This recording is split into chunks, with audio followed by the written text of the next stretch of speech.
Semua pasti bisa bila terus berusaha. Jangan takut berani bangkrut. Dan katanya Mas Kemas ini pernah bangkrut beberapa kali. Dan juga katanya dia tidak menyerah dengan kebangkrutan. Hasilnya Mas Kemas sekarang sukses. Usaha apa saja yang dijalani oleh Ya, Mas selain Kemas kita sekarang? punya jaringan di produk pempek ya, kita ada di kurang lebih hampir 10 kota, kemudian ada 70 outlet. Pempek tadi nama pempeknya apa? Wongkito 19. Wongkito 19. Iya. Nah, websitenya? www.pempek-wongkito19.com. Jadi itu sudah ada. Sudah ada. Berapa cabang? Kurang lebih sekarang 70-an. 70 Saya karena cabang. nambah terus tiap Tiap saat menambah katanya. Berapa kota? kurang lebih 10 kota. Kurang lebih 10 Di kota. Kalimantan, di Jawa Timur, Jawa Tengah, Jakarta, Bekasi, Tangerang, Cikarang, dan masih banyak lain lah. Masih banyak. Nah, setelah pempeknya berkembang, Ya. usaha apa lagi yang Ya, dibuat? saya masih trading, jual beli mobil bekas juga masih sampai sekarang karena itu udah darah daging karena saya memang Darah dari daging, ya. Memang udah lama pedagang memang memang tampangnya kayak mobil bekas. Ya. jual beli jadi memang jual beli mobil bekas masih jalan itu sambil jalan saya Jalan, tetap ya. tekuni terus. Kemudian saya juga ada produk satu lagi sudah kita jalani yaitu catering untuk makanan super brand food untuk bayi. Oh, dan menarik anak-anak. ini. Jadi makanan untuk otak bayi. Iya, super brand. super brand bayi. Iya. Apa itu? Berupa apa? Ya, jadi kita namanya ada nutrisi khusus yang bisa dicampurkan di makanan bayi, kemudian untuk menjaga masa keemasannya bayi ini. Dan produk kita itu ada tanpa ada sedikit pun bahan kimia. Mereknya apa? Namanya kalau nama produknya Brain Food, Brain tapi Food. kalau nama kita Brain punya Food ya? Brain Otak. Food, otak ya, Otak. Brain ya. Brain Food, kemudian ada www.babyfoodandkit ini perusahaannya. Perusahaan. babyfoodandkit.com. Dijual di mana ini? Ya, kita masih online sekarang. Masih jadi Nah, nanti- babyfood.com, Kit. Ya, babyfoodandkit.com.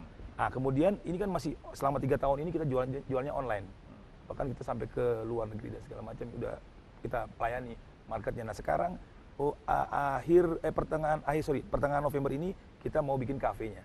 Oh, jadi ada kafe makanan otak bayi. Gitu. Iya, jadi kalau kafenya tidak hanya bayi, anak bayi dan anak-anak, kemudian juga untuk orang-orang supaya nggak cepat pikun. Dewasa. Dewasa. Ya, dewasa. Nah, ini mengenai ini, ternyata Mas Kemas ini sukses, Pak Arif nih. Mana melihatnya ini dari fenomena pebisnis nih? Iya, jadi kita bisa lihat bahwa dari pengalaman yang sudah didapatkan oleh Pak Kemas ketika bangkrut di beberapa usaha, beliau meningkat skillnya. Baik itu dari sisi mentalitas, pola pikir, dan juga kemampuan manajerialnya. Sehingga kita bisa lihat bahwa bagaimana pengusaha ketika dia sudah punya keahlian berwirausaha, dia akan menjadi mudah untuk membuka usaha-usaha yang lainnya.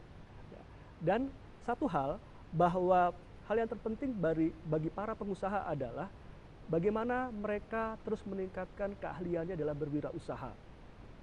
Kita tadi lihat bahwa Pak Kemas setelah sukses di usaha pempeknya dengan 70 cabangnya, tidak berhenti sampai di situ. Mengembangkan usahanya di bidang nutrisi otak bayi, ya. makanan nutrisi otak bayi dan anak-anak. Ya tentunya di sini Pak Kemas akan belajar lagi dan juga akan meningkatkan keahliannya lagi. Di bidang apa? Di bidang kemampuan pemahaman pasar untuk nutrisi otak bayi.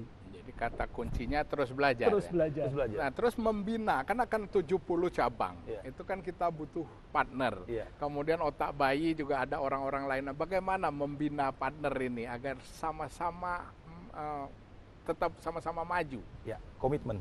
Yang pertama adalah Kata komitmen. kuncinya komitmen. Komitmen. Nah, apa maksudnya Yang pertama, komitmen? jangan kita berharap komitmen dari partner kita, tapi komitmen dalam diri kita dulu. Jadi dimulai dari diri kita. Kita harus komit, kita harus betul-betul full support, dan kita harus yang terpenting yaitu menjalankan apa yang sudah kita sepakati.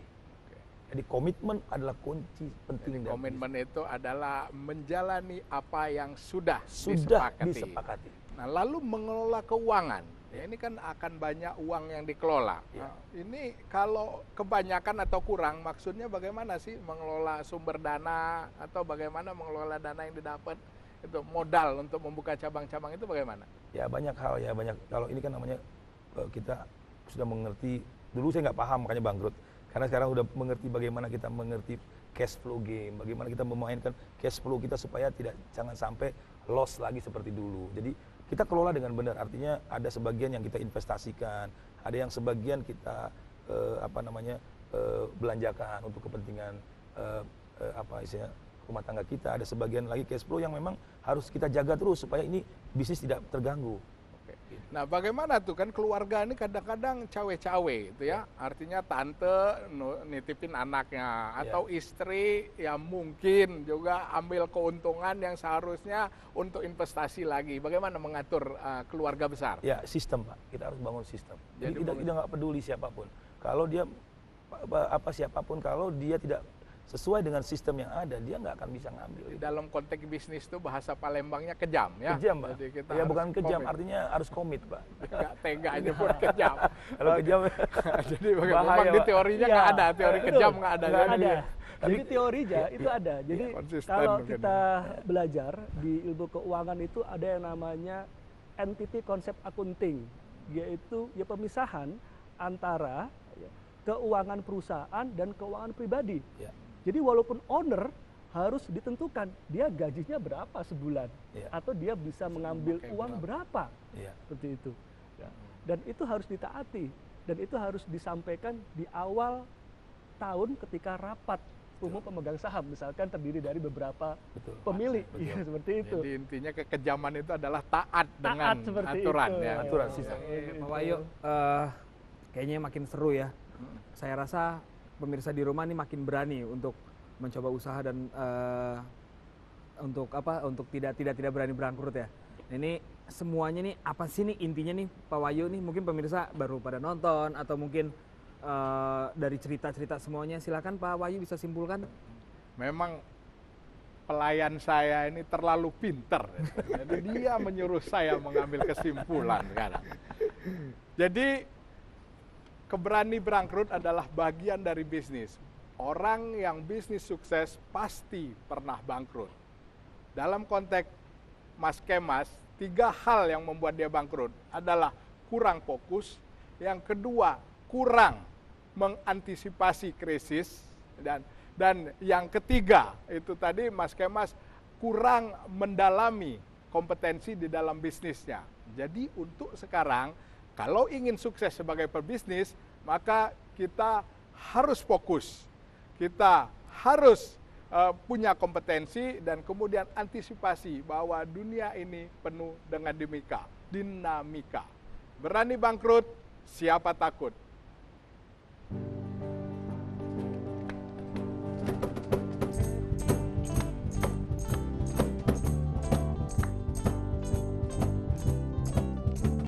Sukses itu mimpi kita semua. Jangan pernah kau berputus asa, terus berlari meraih mimpimu. Jangan pernah berhenti melangkah. Bila terjatuh bangkit dan jangan berhenti. Kesuksesan akan menghampiri. Oh, oh, semua pasti bisa mewujudkan mimpinya. Semua pasti bisa bila terus berusaha. Jangan takut berani bangkrut.